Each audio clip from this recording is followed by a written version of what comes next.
Praise the lord. యేసుక్రీస్తు నామమున అందరికీ శుభములు. ఎలా ఉన్నారు ప్రియమైన సహోదర సహోదరీమణులారా? దేవుని మహాకృప వల్ల మీరందరూ బాగానే ఉన్నారని నమ్ముతున్నాను. సరే, ఈరోజు మనం దేవుని వాక్యాన్ని చూద్దాం రండి.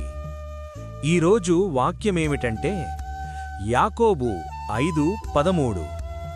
మీలో ఎవనికైనను శ్రమ సంభవించెనా అతడు ప్రార్థన చేయవలెను. ఎవనికైనను సంతోషము కలిగినా అతడు కీర్తనలు పాడవలెను.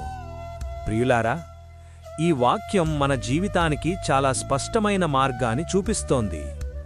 అదేమిటంటే, మన జీవితంలో కొన్నిసార్లు 2 పరిస్థితులు తప్పకుండా ఎదురవుతాయి. అవి ఏమిటంటే, ఒకటి శ్రమ, మరొకటి సంతోషం. కొన్నిసార్లు మన జీవితంలో కష్టాలు వస్తాయి, సమస్యలు కూడా వస్తాయి, బాధలు వస్తాయి. అప్పుడు చాలామంది ఏమి చేస్తారు? కొంతమంది బాధపడతారు, కొంతమంది నిరాశపడతారు, కొంతమంది ఒంటరిగా ఉండిపోతారు. కాని దేవుని వాక్యం ఏమి చెబుతోంది? శ్రమ వచ్చినప్పుడు ప్రార్థించాలి. ఎందుకంటే ప్రార్థన అనేది మన బలహీనతలో దేవుని బలాన్ని అనుభవించే మార్గం. ప్రియులారా, జీవితంలో సంతోషం వచ్చినప్పుడు కూడా మనము దేవుణ్ణి మర్చిపోకూడదు. ఇది సత్యం. మళ్ళీ దేవుని వాక్యం చెబుతోంది, సంతోషం ఉన్నప్పుడు కీర్తనలు పాడాలి.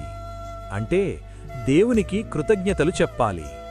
ప్రియమైన సహోదర సహోదరీమణులారా, మన జీవితంలో కష్టం వచ్చినా, సంతోషం వచ్చినా, బాధ వచ్చినా దేవుణ్ణి అస్సలు మర్చిపోకూడదు. నువ్వు కష్టంలో ఉన్నావా? అయితే ప్రార్థన చెయ్యి. సంతోషంలో ఉన్నావా? అయితే దేవునికి కృతజ్ఞతలు చెల్లించు.